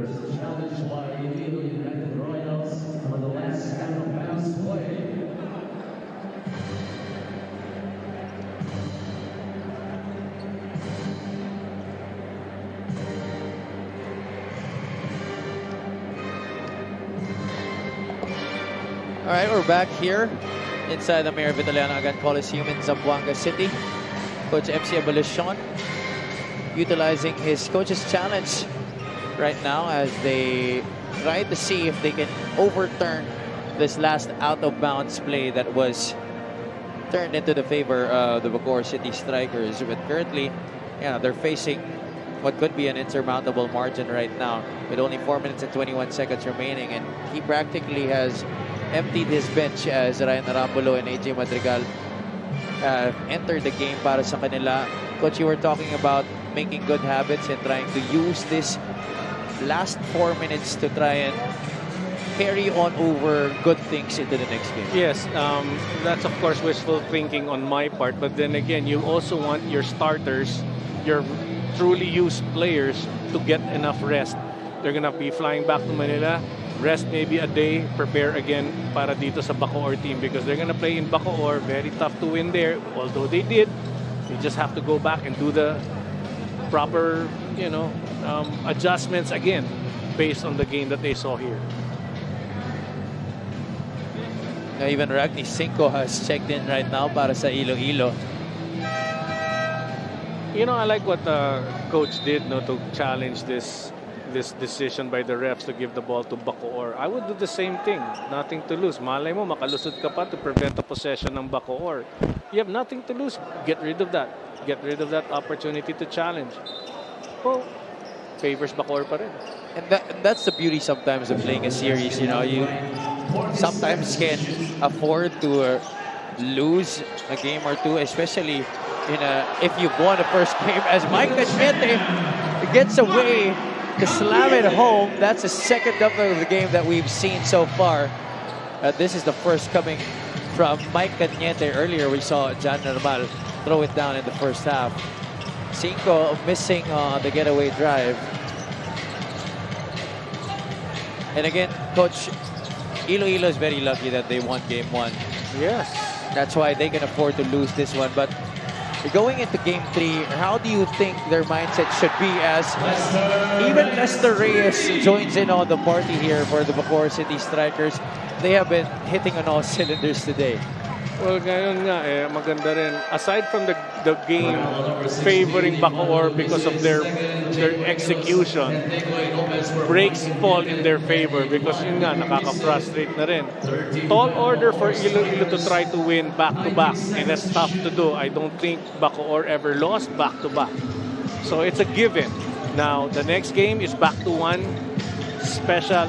specific, very important game for the two teams. Preparing well, getting ready, the mindset. This game is over. Forget about it. Watch what you do, and after you watch, don't talk about it anymore. Just like a lot of the kids these days say, mute and move on. Yes. It happened. I mean, hindi nga araw-araw Pasko. And that's the reason why when you lose, doesn't mean you should give up. Tall order nga to beat Bacoor, but kaya eh. And it wasn't out of luck, I don't think, because tama ka doon, lucky that they won. But it wasn't out because they just showed heart. And they never stopped fighting. And we could say, breaks fell their way. That's correct, yeah. That was what happened in game 1. And that's also what's been happening right now, this time to the Bacoor City Strikers, who aside from playing great basketball on both ends of the floor, the breaks have indeed been falling their way. Egilos, they have really utilized the post presence of J-Mo Egilos, not just for him to score, but also to set up his other teammates. Well, J-Mo Egilos has never been a selfish one-on-one player. Once he sees that there's an opportunity to pass, he won't hesitate. Leo Guion, who was scoreless in game 1, now has 4 points to his name. The score continues to be such a huge mountain to climb here for the United Royals. Egilos, a rare miss from him in this game. What a very efficient showing from J.Mo Eguilos. But before that shot, his eyes were looking for somebody to pass. Nobody cut to the basket, unfortunately for him. This assist by Eguilos to Lester Reyes is brought to you by Nexus 88 Gaming. Ryan Arambulo, a little head and shoulder fake, tried to kick it out to the corner to Marlon Vasco. Unfortunately, that's going to be a turnover. You know, both teams actually relatively have been thinking of the ball well here today. Only 10 turnovers each for Bacoor and Iloilo in this match. And that's a good thing in a highly pressured game. 10 turnovers lang. Wow, that's amazing. Hats off to both. But the thing is really with Iloilo, it really has been a matter of knocking down shots. There you go. Even those open looks, they have not been able to capitalize. Ang alam ko, if I'm not mistaken, yung points of a turnover mas malaki para sa Bacoor. They were able to really score when they got that ball back. Yeah, that's correct. 16 turnovers off of those 10 giveaways. Wow. And that's a lot comparing to what they did in game 1.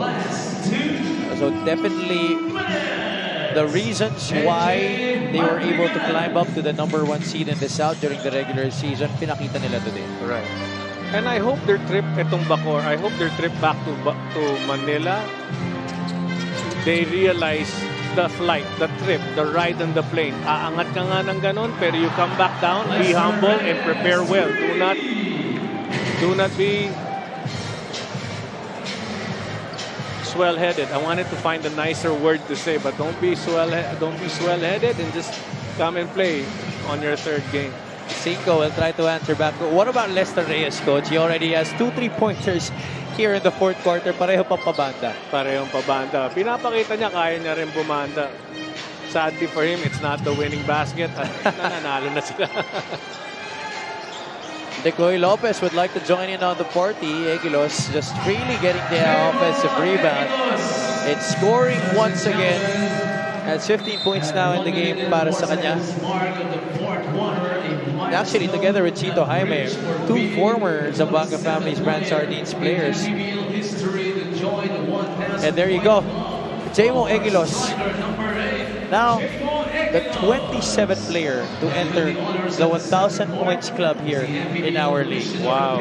Joining an illustrious list of names, and here he is at center court being awarded the game ball by our beloved Commissioner, Captain Maribel Benedere. Alam mo, nakakatuwang isipin, ano?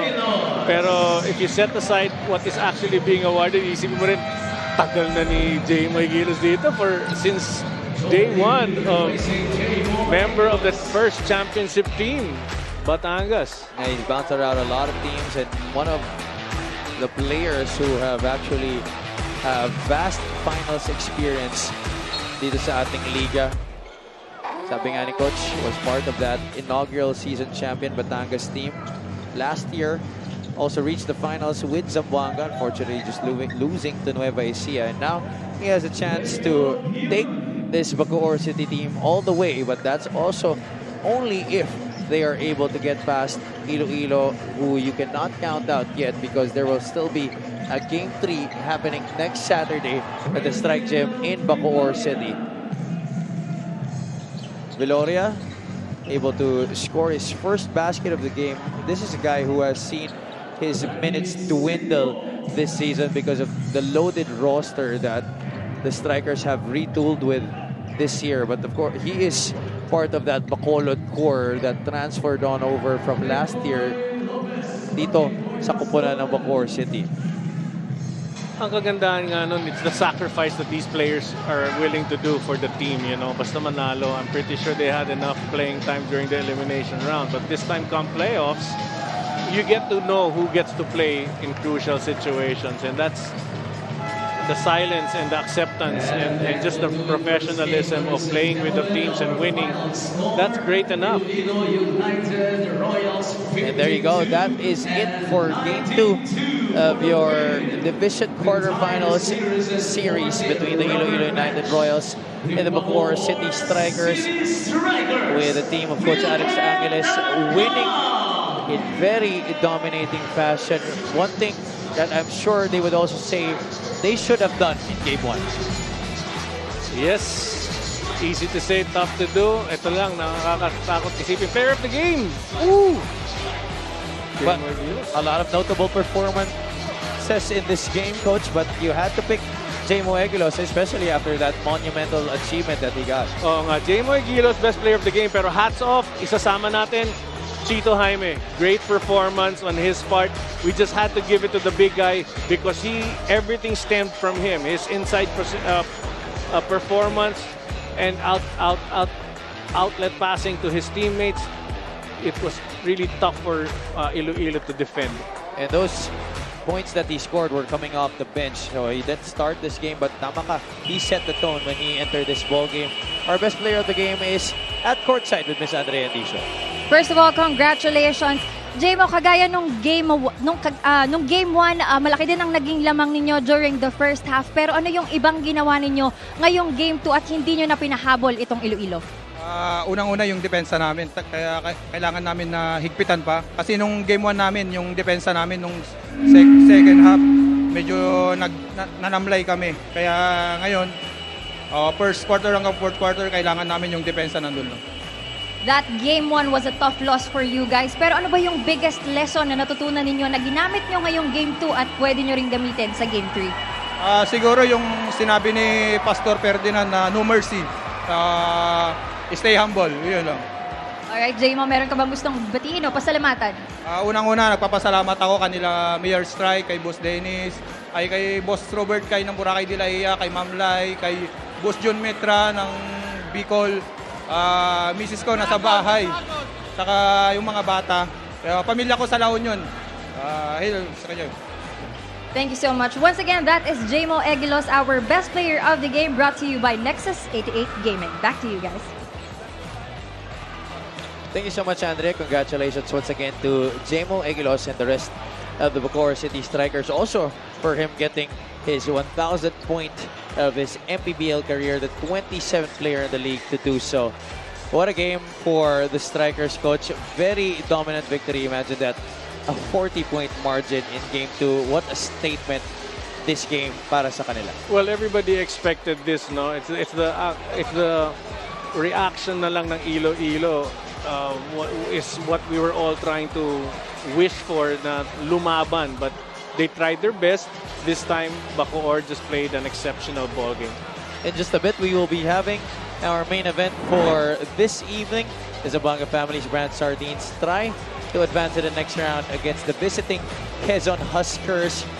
James Quecote, one of the guys who were able to really spark that rally in the first quarter and coming in to the next few periods to be able to establish that huge lead that for Iloilo was very hard to overcome. Very tough talaga. You've got inside and outside scoring on a consistent basis. People playing, moving without the ball. J-Mo dominating with this one-hander. It's very nice to see, you know, how they score. There we see that extended arm again. Pero let's not count Iloilo out. They're going to prepare well, and I'm pretty sure it's going to be a big game on their third game. Do you expect a dogfight in Game 3, Coach? I think so. Better than this. Kasi yung travel nga dito, a lot of variables that you cannot control in favoring Bacoor. Deep bench helps. Iloilo doesn't have that. Back home, when they go back, yes, they're in Bacoor, but they won there before and they can play and control the situation. Everything, the variables nga, kontrolado nila. They just come into the ball game and play. And it was also the fact that they were playing with their backs against the wall. And that was a big thing also para kay Coach Alex Angeles. You know, being the #1 squad, you don't want to come out of this playoffs being swept by the #8 seed. Now our media will be interviewing our winning coach and our best player of the game. Let's turn it over to the press conference room for that interview with Coach Alex Angeles and Mr. J-Mo Eguilos.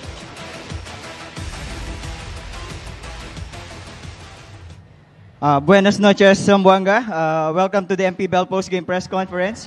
Here with us, Coach Alex Angeles and our best player, J-Mo Eguilos. Coach, congratulations for extending the series.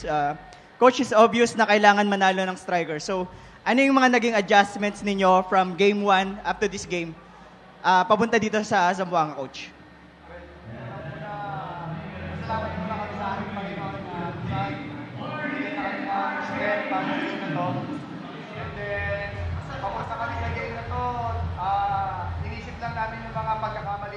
time na kung saan unang-una nagmamadali kami, lamang kami. Pangalawa, kumbaga hindi yun yung identity namin last time na naging offensive game kami. Ngayon, binalik namin yung identity lang namin na maging defensive team ulit. Wala kaming pakialam sa score. Basta uunahin muna namin yung strength namin, which is yung defense. Yun yung isang ginawa namin ngayon sa game na to. Kaya salamat din sa mga players namin na nasa kanila yung buong credit kasi kita ko sa mga mata nila sa practice pa lang namin na gustong-gustong makabawi. Yan lang. Okay. We have another question from Sir Belsi Agustin from eMedia Esports TV.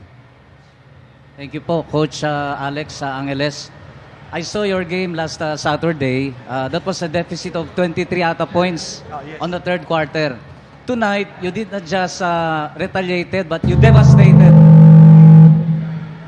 The last time kasi it was 23 points at hinabol kayo. And from 1 point all the way up to 3 points, naging deficit. And that was truly an upset. What you performed tonight really showed us that it was truly an upset. Kasi 40 ang lamang nyo. You did not just regain, but you devastated. What were the adjustments apart from the defenses that you showed tonight?